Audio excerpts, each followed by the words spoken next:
Hello again, YouTubers. Welcome back to the Board Game Captain. I'm Lynn. And I'm the Board Game Captain. And today we're going to be reviewing and showing you how to play Tales of the Arabian Nights.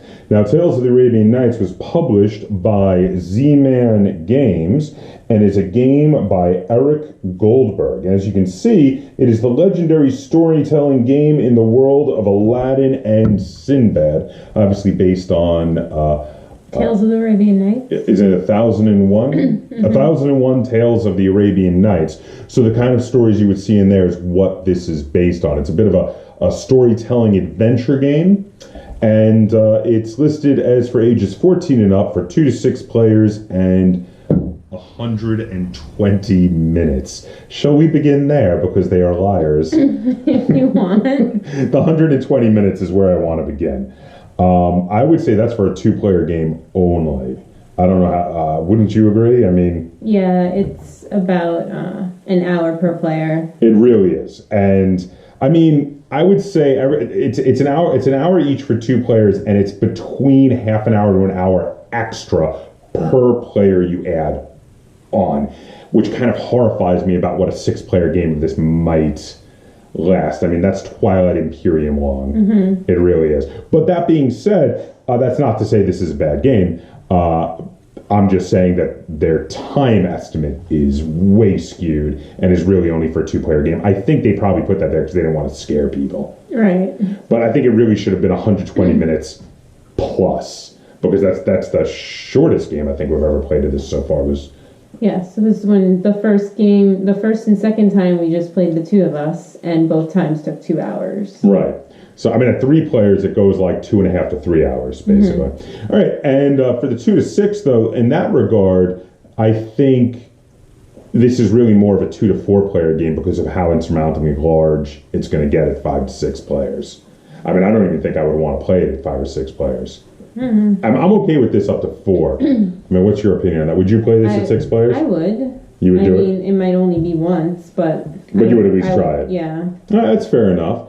And for the 14 and up, I think this might be more of for maturity level rather than complexity. I mean, the game itself is really not that complicated. It's just like... There's some adult themes in the game. There's not really complex mechanics. Well, yes, because there's some adult themes that have to do with, of course, both violence and sexuality. But, I mean, violence is commonplace. It's just that people have this sort of idea of sexual themes make it more adult, I suppose. But as for complexity, I mean, I don't think you need to be 14 to get the complexity of this game at all. I mean, it's a fairly basic game. You move, you do stuff. You do your stuff. The other people read from the book for you, right? Well, why don't we start pulling stuff out and we'll see what's in the box. So the first component in the box here, help me open this up here, because this is huge. Oh yeah, the back is actually quite pretty, the back of the board. But this is the board for Tales of the Arabian Nights. And as you can see, it looks like a old-timey map of the world. You've got Africa and Europe, India, the Middle East, and Asia here. But like they used to do when doing these old-timey maps, it's not correct, which is great. Italy looks like they got a foot decapitation going on. Yeah. Yes, indeed. So, and then why don't you pull out, what do we got next there? We got the little game. Oh, these are the player boards. Yes. Which are very important in the game for referencing what your reaction during the story bits are going to be. And there's, I guess, 6 of these in there? Mm-hmm. Okay, and then... Book of Tales. Oh, the Book of Tales. Now, the Book of Tales is very, very important because when your one of your opponents is going, you will be reading the tale to them, and they're going to be telling you their options, how they're going to respond to different things on occasion. And sometimes you will have to check with them whether or not they have certain skills that can help them out in certain tales. The reaction matrices. Yes. Now, if you're playing 2-player, your opponent does both the reaction matrices and the Book of Tales. If you're playing 3 or more players, you have one of your opponents to the right of you do the Book of Tales, and one to the left of you do the reaction matrices, or vice versa. I forget which way it goes. It doesn't really matter. Yeah, it doesn't really matter. But that way you split up the duties when it's someone else's turn. And then, the actual rule book. Now, as you can see, now we have these giant books here, but of the books, I mean, the rule book is significantly smaller than the Book of Tales. It's actually not that complicated a game, but the rule book is very nice. It's full color. It's got lovely illustrations in there, which are quite lovely. Now, you read the rule book and taught me to play this. How did you think this was structured? I thought it was structured well. I like that in the beginning it tells you the game setup, and then before it even, because I learn as I'm doing, so that was really helpful. Just reading the rules and not doing anything wasn't going to help me, but going through the game setup and actually setting it up and then seeing what everything does made it better for me. Oh, very good. Now, they do show the game set up, which I always love when they have an illustration of that, and lots of diagrams of the different areas and exactly how to do everything. So yeah, it looks, I mean, it's very nice, very nice. So what else we have in there? Let's pull the next bit of components out, shall we? Oh, lots of, well, here we have the player characters you can be. So you can be Aladdin, which would make you red. I'll let you pop the next one of those open while I'm showing these. We have Sinbad, who would make you blue. We have Ali Baba, which would make you black. We have Scheherazade, which would make you a lighter blue? A green? No, take a green. It's a green. We have Zumurrud, which makes you yellow. She's like a pirate queen. And we have Ma'aruf, which makes you white. And then in addition, they have tokens for if your gender gets swapped by magic sex-changing fountains, which can, has, and does happen. And we have tokens which keep track of morning, day, and night. Here, this is day, night, and morning is in there also, I believe.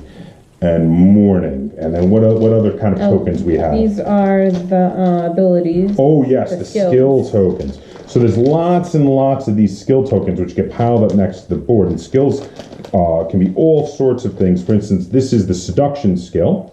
And there is, when you have it at the regular level, talent level. And the opposite side is master. And then that's master level. And those are very important in the game. I mean, skills are, this game is all about getting skills. So when you have it at a talent level, when you make certain choices, sometimes in the book, your opponent's reading it to you and says, oh, wait a minute, do you have fighting? And you say, oh, yes, I have fighting. And they say, okay, well, that helps you in this situation, and they tell you what happens.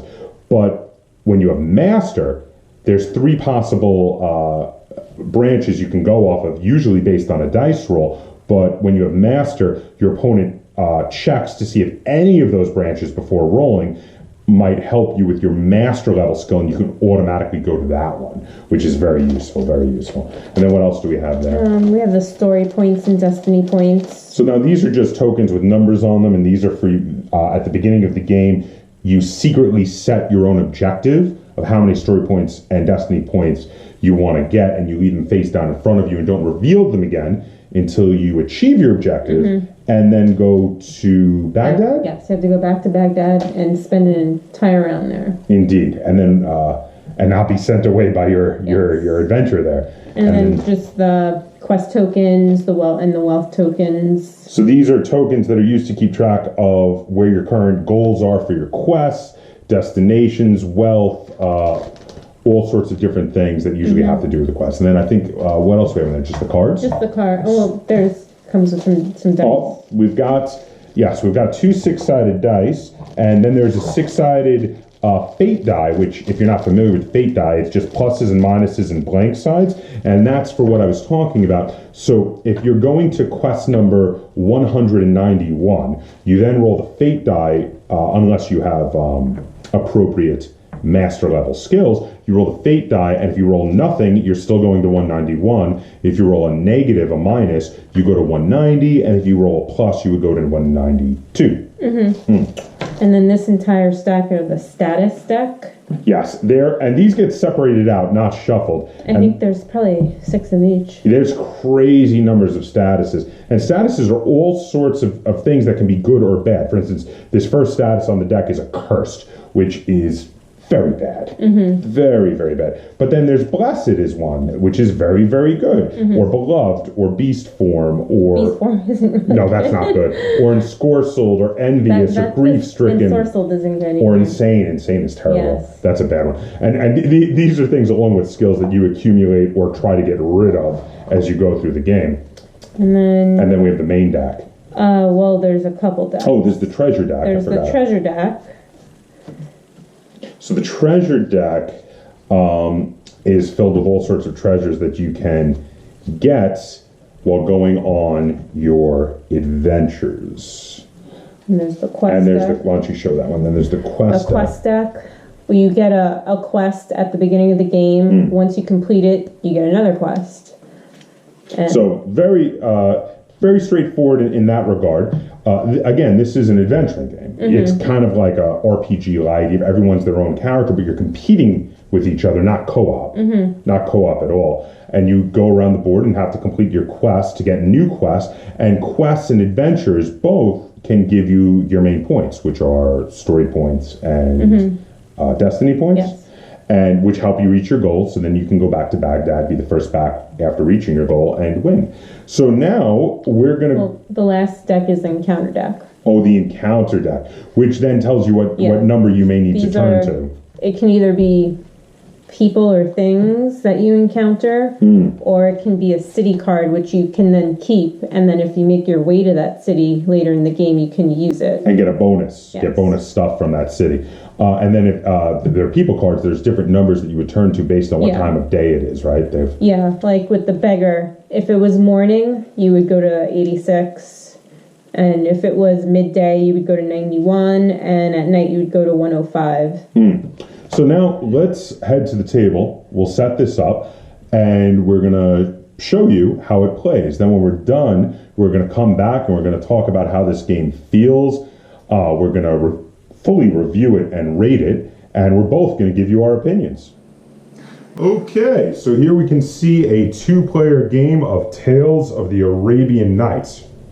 Now at the top here, above the board, you can see the many different statuses, and anytime you get one of those different statuses, you will collect the card and put it in front of you to remind you of the way it affects you while playing the game. Some good, some bad, but there are quite a few. Each stack is a different status. And over here are the different skills, quite a few different skills as well, which you can use once you have them to be able to have beneficial results on your different adventures that you go on. And then over here we have the encounter, treasure, and quest decks. Each has been shuffled and placed out here. Each player has chosen a character for the purpose of this game. I will be Ali Baba, and we are starting in Baghdad. I'm going to be Aladdin. Okay. And we chose 3 starting skills for our characters. Ali Baba is going to start with magic, wisdom, and stealth and stealing. Aladdin is starting with weapon use, seamanship, and quick thinking. And then we were each dealt a random quest. So Alibaba's quest is to seek adventure, which is a fairly random quest in its way of going about it. The way you complete this quest is by having visited one of the places of power, which the places of power are shown on the board as these brightly colored locations in different areas that you are not normally able to go to just on a whim. You actually have to get an encounter that sends you there. So with this as my quest, what I would do is just randomly adventure around the board and hope to draw a card that would send me to one of the places of power. But you may not have to wait too long because there are quite a few places of power and quite a few things that would send me there. And what did you get? I got the Call of the Wild. This one, my opponent had to put my quest markers in either forest or mountain spaces, not next to each other. And we've placed them fairly far apart. And I have to go to each quest marker, and after I have a successful encounter at that marker, I can remove it. And when I remove the third marker, I finish my quest and I get the reward. All right, so you know what? Why don't you begin, and without any further ado, let's show how this game plays, because it doesn't really need much explanation. It's more, this is a better game really to learn while doing, I think.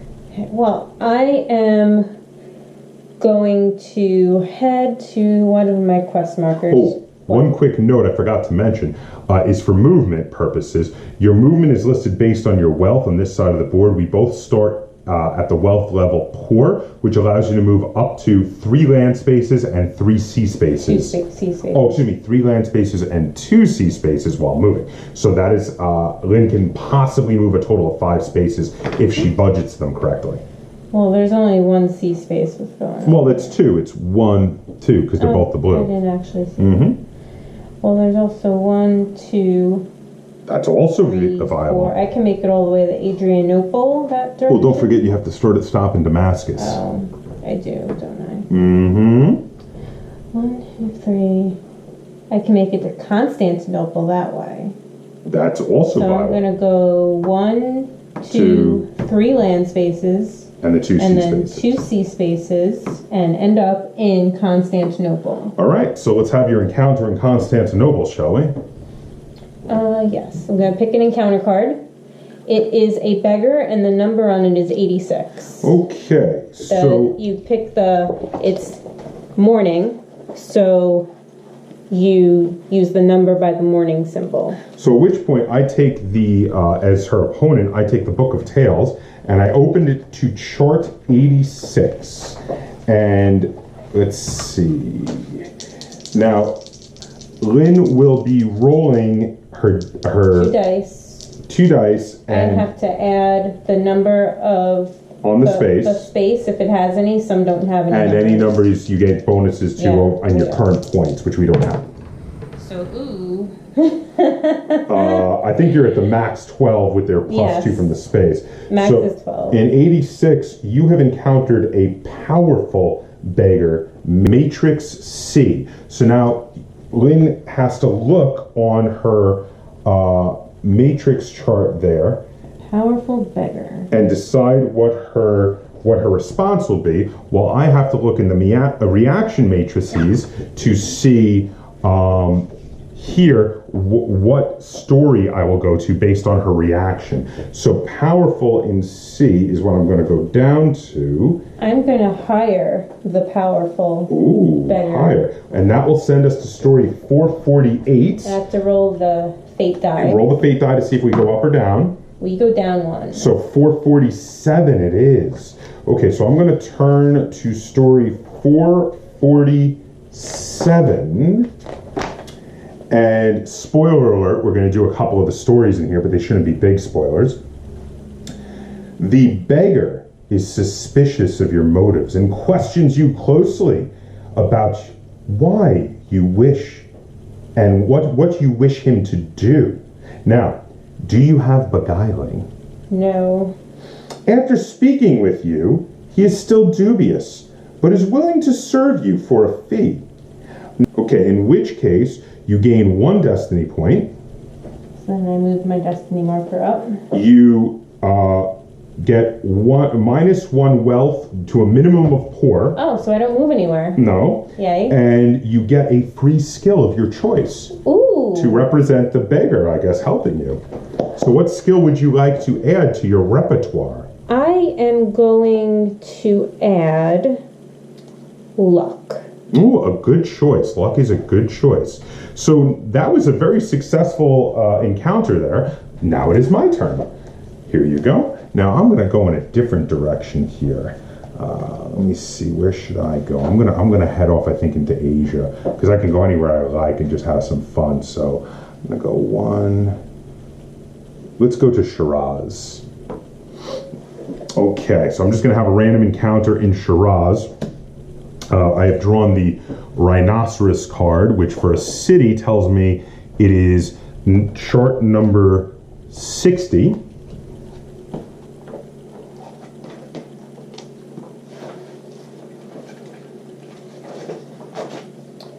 Okay, you need to roll 2 dice and add your city number. I have a +2 for my location. That's a total of 6. That would be a foolish prince Matrix A. Foolish, huh? I'm going to rob him. Okay. Roll the fate die. I got a minus. Where's that sending me? 225. So we're going to 225 because of the negative. So that means that it would have been 226 if I had not rolled the negative, correct? Yes. Okay, so what does 225 say? As you approach, he stops short. Ah, yes, says the what was he? A foolish Prince, right. Ah, yes, says the foolish prince, peering at you with eyes that have lost the gleam of intelligence. Would you like a purse full of gold? Yes, please. Do you have quick thinking as a skill? No. Okay. You nod dumbly and receive the gold. Allah be praised. Sounds like a good encounter. What does that give me? You get 1 destiny point and +1 wealth, max rich. Okay, so well that brings me up to respectable wealth level, and I have gotten a destiny point. So now through these first couple of encounters we have had here, you've seen kind of how this goes. You go on adventures, you see if you have the appropriate skills. Sometimes the adventures can be much harsher. There are plenty of times where not having the right skill and making the wrong choice can wind you up imprisoned, insane. In the middle of the ocean because you meet a mean merman. Who throws you overboard. Or what are some of the other, we've been crippled. Yes. All sorts of weird things can happen to you. And that really depends on how you do. You usually get bigger rewards for completing quests if you can complete them, but you do get, as you've seen, minor point awards just for completing little encounters like that. And you go on until you reach the secret objective you placed at the beginning, which in this case is 10 destiny points and 10 story points. And once you've done that, you have to move back to Baghdad, have an encounter there, and have that encounter not send you to another location. And then you win, though your opponent has that turn to try to come in and finish as well if they were right behind you, in which case you go to the tiebreakers to see who wins. Mm-hmm. So did I forget anything? I don't believe so. Well, in which case, that's how you play a game of Tales of the Arabian Nights. Now we're going to head back. We're going to talk about some of the nitty-gritty details of the game, and both of us are going to review it and rate it and tell you how it feels.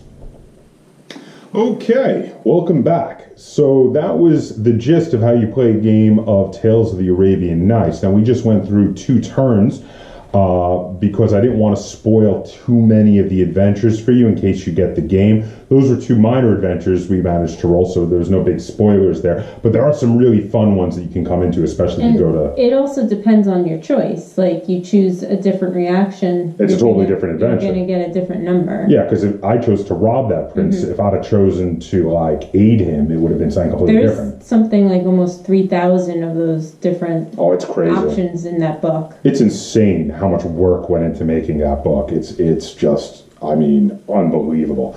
Now, I want to talk a little bit about why Lynn is joining me on camera for this one. Now, that's not normal. She's never been on camera before, and it's by her choice. She doesn't normally like to do these reviews. I've been on camera. Well, but not for the reviews. No, this is your first time being on camera for a review. And the reason for that is, and I convinced her to do it, is, spoiler alert, this is one of Lynn's favorite games of all time. Mm-hmm. Now, if you watched our top 10 countdown of favorite games to play with 2 players, you'll know this was on Lynn's list. And I'm pretty sure it was pretty high in your list. It's probably number 1.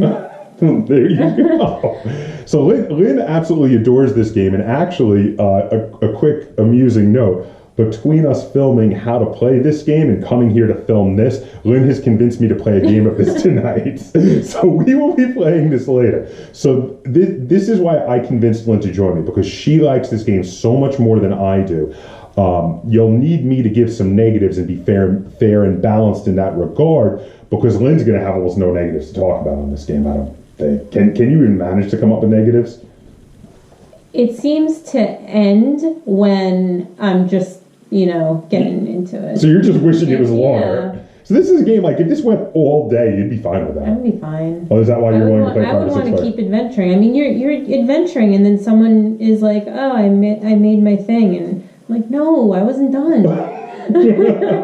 So now, all right, so some of my negatives. negatives. Some of the status effects can be a real pain in the arse. And when they get combined, like crippled and imprisoned at the same time, happened to me. Yes. But you know what? It's still my favorite game. Okay, well, I'm just saying, there was a game where I spent half the game in jail. And it took me half the game to get out of jail. And by the time I did, it started adventuring again and going around. Granted, I had gotten some points while I was in jail. It actually was a thing. You can still get points. You got skills too. I get a bunch of skills. I learned disguise in jail. Like it was like, you know, it was crazy. They don't leave you hanging. No, it's just you can't move. Yeah. So I wasn't able to complete my quest while I was stuck in jail. But while I was stuck in jail, I did get skills and I did get points. You don't need to complete your quest though. It's true. It's true, but you get more stuff. You just need the story and destiny points. That's fair. And then to get back to Baghdad. But there are what I'm saying is there are some status effects that can be very detrimental, and you know what? And you have to be aware of that if you're going to want to play this game. Is that that's part of the game, and if you get hobbled with one of those horrible status effects like insane, imprisoned, accursed, crippled, you're going to be stuck with that probably for a while until you're able to get rid of it, and it can really alter how the game plays for you. Well, one of the things that I like about it is at the end of the rule book, they pretty much say, like, these are the rules we came up with. If you want to do something different, that's okay. They're like, you want a longer game? Add more story and destiny points. You want a shorter game? Make less story and destiny points. You can, we know people who, when they play that you can only have like one status card at a time. We don't play like that because, you know, pile me on the bad statuses. You're okay with it. I'm okay with being horribly, you know. With being accursed, beast form, imprisoned. But it's like you can totally, if you don't like that, you can make it so, you can only have one status at a time, and either you can't get any more statuses, or if you get a new status, it replaces the previous status. You could do. It says it in the thing. You can house rule. Like, do whatever you want. They're like, we don't care. Have fun. And you know what? I do have to say, the feel of this game is very fun. And you know what? I'm not normally a fan of these storybook games, the games where you have to look up, almost like a choose your own adventure novel. In a book, someone else looks it up for you and goes, "Oh, okay. Are you gonna what are you gonna do?" and then decide what happens. Like we played that Sherlock Holmes consulting detective game, and if you've seen my review of it, you know I did not like it. I don't normally like games like that, but there's something about this one that I like it. I mean, because it has game pieces, unlike the Sherlock Holmes. Well, it does have a board and it has game pieces, and it's a game. Yeah, that Sherlock Holmes one doesn't even feel like a game to me. But I like this game. I enjoy it. I have fun with it, even with the negatives, even with the negative status effects. That game where I was stuck in prison for half the game, I felt like a big part of why I didn't win that game was because I was stuck in prison half the game, but I still had fun. I mean, and one of the things I want to point out that's very positive about this game is when it's someone else's turn, you've got something that you can do. Up to 3 players, if you're playing up to 3 players, everyone else has something they do on other people's turns. So even though the turns can take a while, you're not left twiddling your thumbs. It's only when you get 4 or more players that there'll be at some point a person who doesn't have anything to do, because one person reads from the storybook and the other person looks in the matrices and helps the person whose turn it is. Turns aren't really that long unless you get one of those chaining stories. Well, it can happen. Yeah. Sometimes turns can be long. It's very dependent. Especially also because in addition to the chaining things like you're saying, like when you go from, okay, then turn to this page, then turn to that page, but also there's sometimes turns where someone goes to a city where they've held the city card for a while and like do that first, and then they have a big adventure with lots of choices. It can happen, but yeah, usually they aren't too crazy long. But yeah, I would say overall, I do like this game. I do enjoy it. It's not one of my favorites, but I give it 7 out of 10 stars because you know what? I will play it whenever we have the time to play it and someone asks. Okay. I don't know that I would play it with 6 people though. Not even once? Okay, once. I would try it once. It's just that I'm not sure. I mean, we've mainly been playing it at 2 and 3 people, and I think that it's not too long at 2 and 3 players. But I think if we got up to 6 players, it might be pushing it for how fun this game is. It might be too long. It doesn't say on the box, but on their website, they have rules for solo play as well. Oh, that's kind of And neat. I read through them. I read through them after we bought the game, so I don't quite recall what they are exactly. I haven't done it yet. So are you going to be trying the solo play? I want to, yes. Oh, okay. So now how many stars out of 10 do you give? I give it 10 out of 10 because I 10? love it. Is this your first 10 out of 10? Yes.